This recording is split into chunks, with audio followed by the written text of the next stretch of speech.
if you have a broken hoverboard, I hope this video can help you.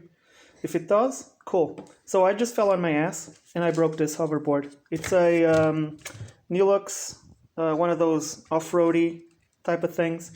And yeah, you see this fracture? Focus. Focus, there you go.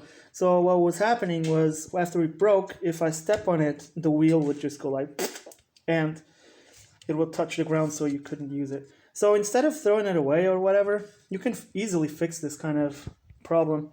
Just get a little bit of steel bar, drill some holes in it, bend it so it has the shape, and you can put it in place and reinforce the sides.